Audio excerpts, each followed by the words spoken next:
السلام علیکم یار، کیسے ہو تم؟ چاند نے ارسل کے سامنے والی چیئر کو کھسکا کر اپنی طرف کہ کہاں تک پہنچی تمہاری باکسنگ کی پریکٹس؟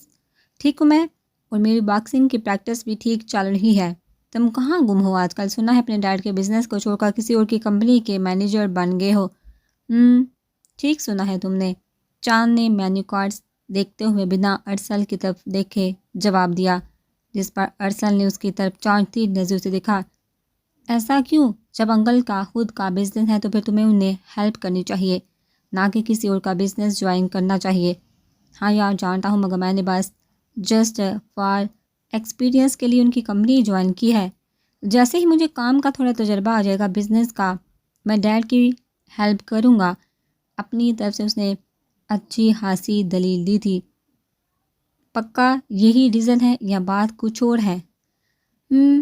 یہی بات ہے۔ دیکھ چاند، مجھے ایسا لگتا ہے کہ تو ضرور مجھ سے کچھ چھپا رہا ہے، ورنہ چاہے ایکسپیرینس ہو یا نہ ہو تو کبھی انکل کو اکیلا چھوڑنے والوں میں سے نہیں ہے۔ اور کچھ وقت پہلے تو تمہارا پورا ارادہ تھا کہ اسٹڈی کے بعد تم انکل کا بزنس جوائن کرو گے، پھر اب کیا ہو گیا ہے؟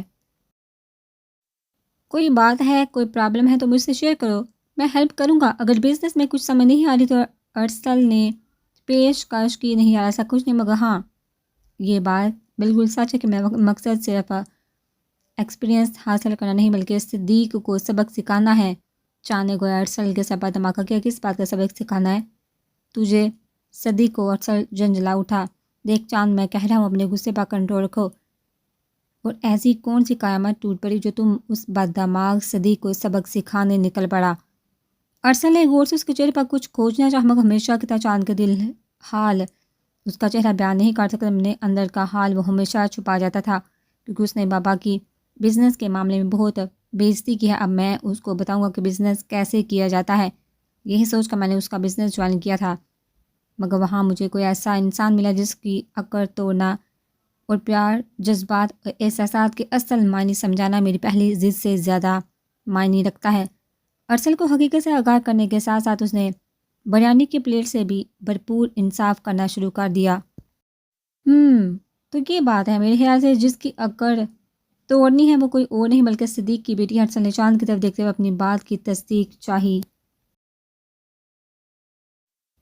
اور اس کا اس بات میں ہلتا سا دیکھ کر ارسل نے گہرا سانس اپنے اندر اتارا۔ سنا ہے میں نے صدیق کی بیٹی کے بارے میں، کافی گھمنڈی ٹائپ ہے، غریبوں کو کچھ نہیں سمجھتی، اس کے حساب سے وہ دنیا کی ہر چیز خریدنے کی صلاحیت رکھتی ہے۔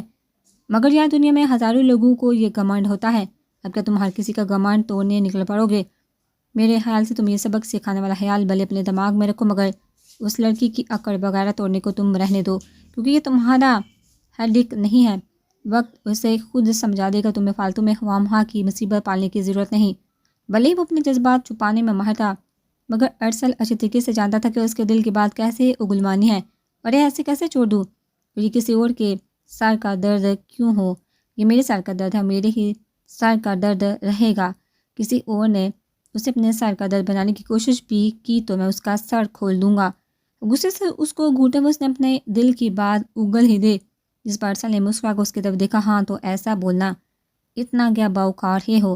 ارسل نے اب کی بار اسے لتاڑا، جس پر اس نے برا سا منہ بنایا۔ ہاں تو اب پتہ چل گیا ہے نا؟ اب میرا ساتھ دینا جب تک میں اسے سدھار کر تیری بابی نہ بنا دوں۔ ویسے میں نے تو تیرے لیے بابی ڈھونڈ لی ہے، تم سناؤ کب کو لڑکی تمہاری ناک کے نیچے آئے گی؟ اب کی بار چاند نے ارسل کو ٹٹولنے کی کوشش کی۔ نہیں یار ابھی تو کوئی نہیں، ویسے بھی میرا اس طرف دھیان ہی نہیں گیا، اگر تم فکر نہیں کرو، جیسے کوئی پسند آئے گی تو بنا کوئی جھجک کوئی جھنجھٹ پالو سے تیری بابی بنا دیں گی۔ مزے سے کہتے ہوئے اب اس نے بھی بریانی سے بھرپور انصاف کرنا شروع کر دیا۔ شمس صاحب کو سلا کر وہ لمبے لمبے قدم اٹھا کر اپنے کمرے کی جانب بڑھا، اور اندر آتے ہی اس نے سب سے پہلے اپنا بیگ کھول کر اس میں سے روپ کی ساری تصویریں نکال کر بیڈ پر پھیلائیں، اور ایک ایک کر کے ان سب کو دیوار پر نصب کرنے لگا۔ ہر تصویر میں روپ کو دیکھ کر اسے وہ منظر یاد آتا جب اس نے کسی لڑکی کے کندھے پر اپنا سر ٹکایا تھا۔ ایسے کیسے کر سکتی ہو تم میرے ساتھ؟ یہ میرا حق ہے، تمہیں میرے کندھے پر اپنا سر رکھنا چاہیے تھا، نہ کہ کسی بھی ایری گیری کو۔ سب سے بڑی تصویر دیوار پر نصب کر کے وہ تھوڑا دور ہوا، لمبے لمبے سانس لے کر اپنے اندر اٹھے اشتعال کو دبایا دل تو چاہ رہا ہے ایسی سزا دوں کہ پھر کبھی تم میرے حق کسی دوسرے کو دینے کا سوچو بھی نہیں۔ ملے گی اس کی سزا تمہیں ملے گی، مگر میرے طریقے سے تم میری ہو اس بات کا تمہیں احساس نہیں ہے، مگر اب وقت آ گیا کہ تمہیں اس بات کا احساس کروا دیا جائے۔ غصے سے ادھر ادھر دیکھتے ہوئے وہ ایک فیصلے تک پہنچا، تیزی سے گاڑی کی چابیاں اٹھا کر باہر کی سمت بڑھ گیا۔ آج تم سے روبرو ملنے کا وقت آ گیا ہے، آج بھی لیٹ نہ ہو جائے، 10 منٹ تو آلریڈی لیٹ ہو گیا ہے۔ کل جو کچھ بھی ہوا تھا گھر میں وہ دوبارہ سے آج نہ ہو جائے یہ سوچ آتے ہیں۔ اس نے جرجلی اپنے عین سامنے رکی بلیک کار پر وہ 2 قدم پیچھے ہوئی۔ دیہان ابھی بھی کوئی بس ڈھونڈنے میں لگا تھا۔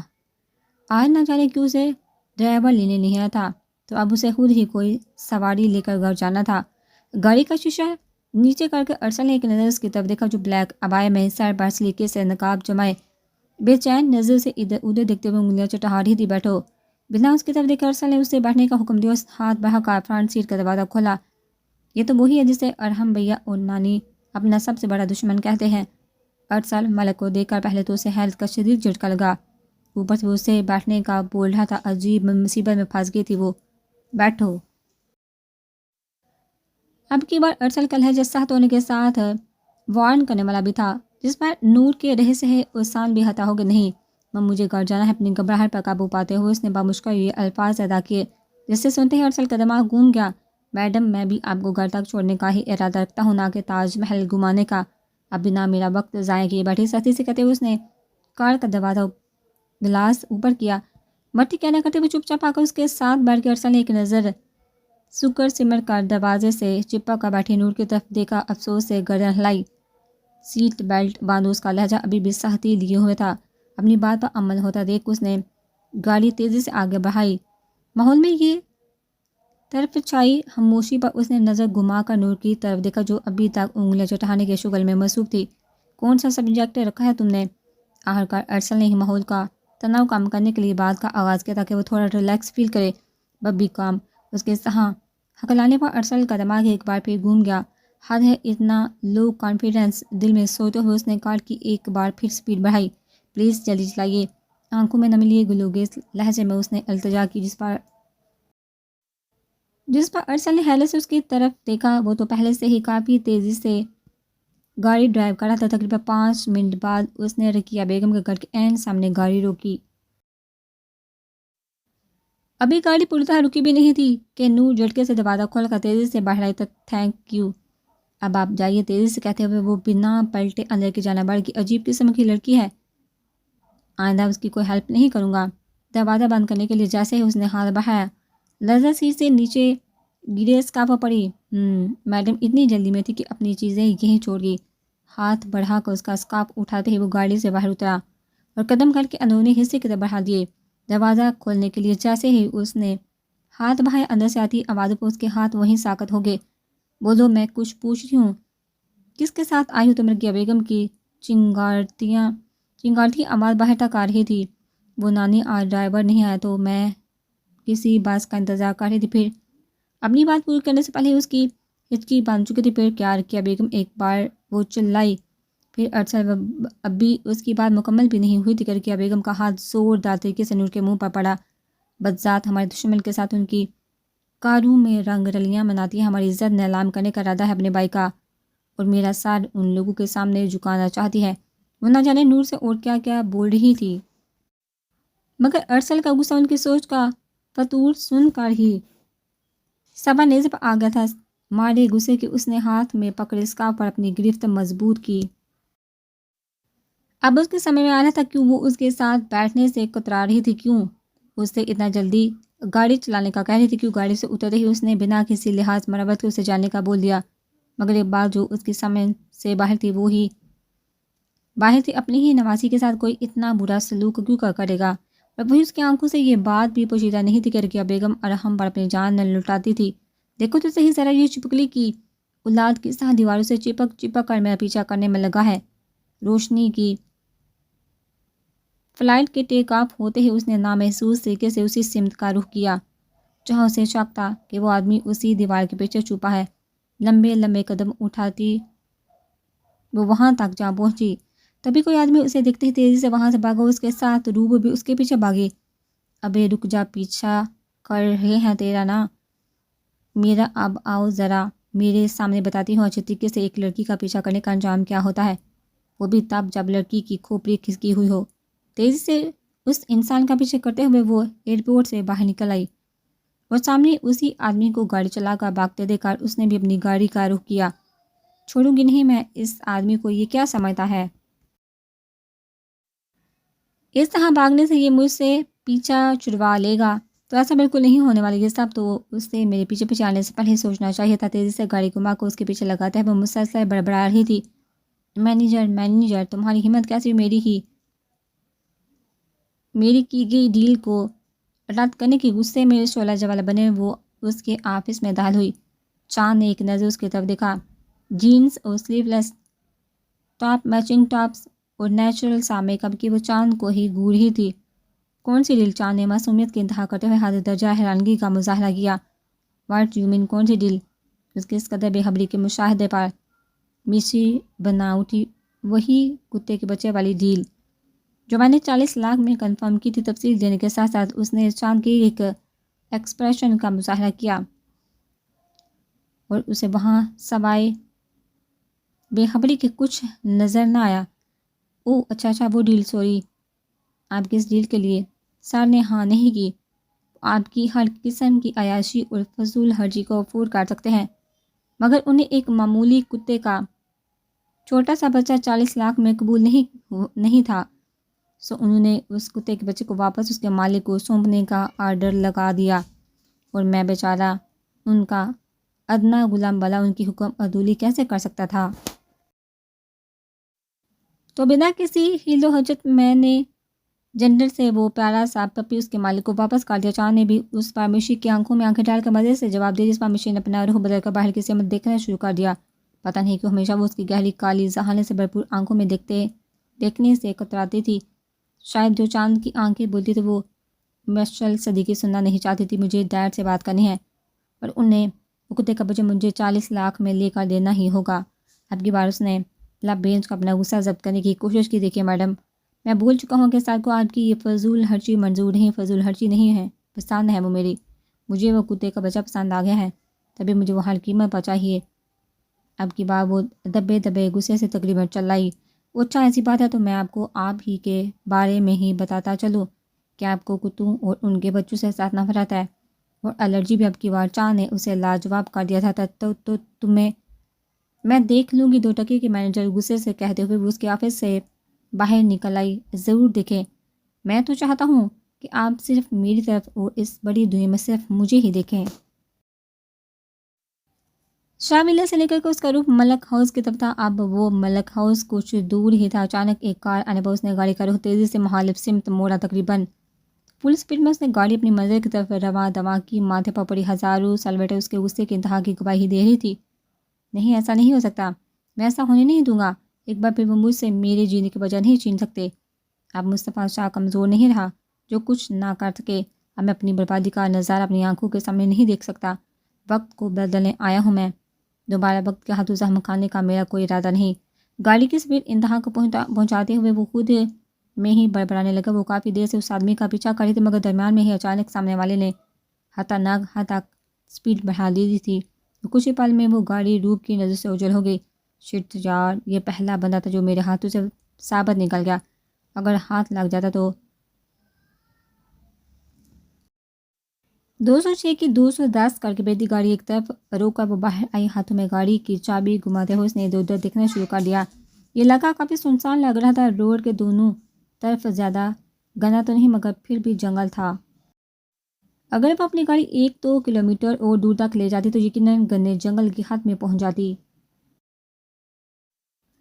سورج ڈھلنا شروع ہو گیا تھا۔ آس پاس کے درختوں کے سبب چلتی ٹھنڈی اور خوشگوار ہوا میں اس نے آنکھیں بند کر کے گہرے گہرے سانس لیے۔ تازہ ہوا میں گہرے سانس لے کر اسے واقعی اچھا محسوس ہوا۔ چلو وہ آدمی نہ ملا تو کیا ہوا، 2 منٹ تازہ ہوا میں سانس لینے کو تو مل گیا۔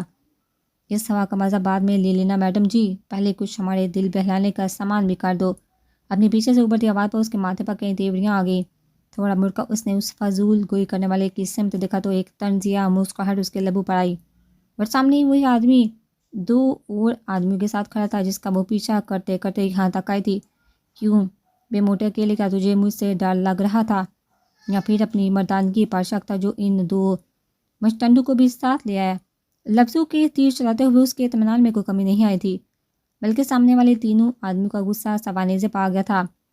اے لڑکی، بہت زبان چلتی ہے تیری، پر فکر نہ کر، جانے بہار تیری ساری ہیکڑی ہم نکال دیں گے۔ میں ان میں سے ایک آگ وہ گلا ہو کر آگے بڑھا۔ ایک منٹ رک، جو اس سے نہیں ہوش سے کام لے ایک آدمی نے آگے بڑھ کر اسے آگے جانے سے روکا۔ باس نے ایسے ہمیں اس کو پکڑ کر اس تک پہنچانے کے اتنے پیسے نہیں دیے۔ ضرور کوئی تو بڑی وجہ ہوگی، اور سامنے لڑکی کا اطمینان تو دیکھ کیسے سکون سے کھڑی ہے۔ اس کی جگہ اگر کوئی عام لڑکی ہوتی تو ڈر کے مارے روتے ہوئے اپنے گھٹنوں پر آ کر ہم سے اپنی زندگی اور عزت کی بھیک مانگ رہی ہوتی، مگر اس کے کانفیڈنس میں کوئی کمی نہیں آئی ہے۔ کون سی ڈسکشن ہو رہی ہے؟ ہٹے کٹے بیوقوف کا اندازہ اب کی بار بھی صاف چڑھانے والا تھا۔ بس بہت ہوا اس لڑکی کا، ہم تین ہیں اور یہ ایک اور وہ بھی کمزور لڑکی۔ چلو آگے بڑھو اور پکڑ کر لے چلو۔ ان میں سے تیسرا جو کب سے چپ چاپ کھڑا تھا اب کی بار اس کا بھی صبر جواب دے گیا تھا۔ ان میں دو ہاتھوں میں لاٹھیاں تھامے اور ایک خالی ہاتھ ہی اس کی جانب بڑھا۔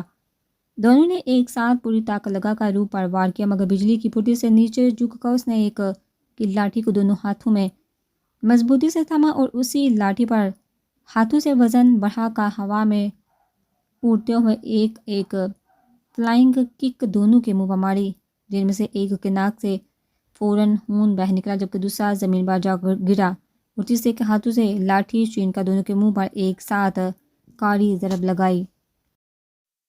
اسی لاٹھی کو مضبوطی سے تھامے وہ زمین پر پڑے ان تینوں کو اچھے سے درگت بنا رہی تھی جب اس کی گاڑی سے کچھ فاصلے پر مطمئن مصطفیٰ اپنی گاڑی کھڑا کر کے اس سے ٹیک لگا کر یہ سارا منظر ملاحظہ کر رہا تھا۔ ایک خوبصورت مسکراہٹ نے اس کے چہرے کا احاطہ کیا۔ That's like my dangerous queen, agreed, اسمان ملک، بالکل ٹھیک تیار کیا ہے تم نے اپنی بیٹی کو۔ شاید حالات اور آنے والے وقت نے تمہیں بھی کچھ آگاہی دے ہی دی ہے جو تم نے اپنی بیٹی کو چلتی پھرتی تباہی بنایا ہے۔ سر سے پاؤں تک اس کا جائزہ لے کر اس نے یہ بات دل ہی دل میں سوچی۔ ان تینوں کو ادمرہ کر کے اس نے لاٹھی ایک طرف پھینکی اور لمبے لمبے سانس لے کر اپنا پھولا سانس بحال کرنے کی کوشش کی۔ اچھا ہوا تم واپس آ گئے، ورنہ دل میں ارمان ہی رہ جاتا تم سب کو اپنے ہاتھوں کی صفائی دکھانے کا۔ ان سب کو کراہتے دیکھ اس کے منہ سے کہکا بلند ہوا، ہا ہا ہا، شرم سے ڈوب مرو۔ ایک ہی لڑکی سے تینوں نے مار کھائی، ویسے تم سب سے اور بھی باتیں ہوتی اگر مجھے دیر نہ ہو رہی ہوتی۔ بائے بائے تین نکموں۔ ان تینوں کو وہیں کراتے چھوڑ وہ اپنی گاڑی کی طرف بڑھی، مگر سامنے کا منظر دیکھ کر اس کی آنکھیں پھیل گئی۔ سامنے کا اچھا خاصا ہوبرو ڈیسنٹ لمبا چوڑا اچھی قد و قامت خوب سے پرکشش نقوش رکھنے والا باڈی بلڈر، زیادہ عمر میں کوئی 28-29 سالہ نوجوان ہی لگا، مگر پھر بھی اس کی عمر کا اندازہ روبی صحیح طریقے سے لگانے میں ناکام رہی، جو اس کی گاڑی سے تھوڑا دور شاید اپنی گاڑی سے ٹیک لگائے کھڑا تھا، یا پھر شاید اسے ان تین آدمیوں سے لڑتا دیکھ کر رک گیا تھا۔ بے شرم انسان میری ان تینوں سے مڈبیٹ کو یہ کسی ہٹ فلم کی طرح انجوائے کر رہا ہے۔ ابھی بتاتی ہوں ہرکار، اگر میری جگہ کوئی معصوم بولی بالی لڑکی ہوتی تو بھی کیا یہ یوں ہی بے شرمیوں کی طرح ہاتھ پہ ہاتھ دھرے یہ نظارہ دکھتا؟ اس سے پہلے کہ وہ مصطفیٰ کی طرف بڑھتی اس کی نظر گاڑی میں بجتے اپنے موبائل پر گئی۔ اسکرین پر ویڈیو کالنگ جگمگاتا تھے، اس کے 14 طبق روشن ہو گئے۔ ارسل بھیا، باپ رے آئے تو ماری کی تو روپ مصطفیٰ پر 2 حرف ڈال کر اس نے اپنی گاڑی ملک ہاؤس کی طرف سر پر دوڑائی۔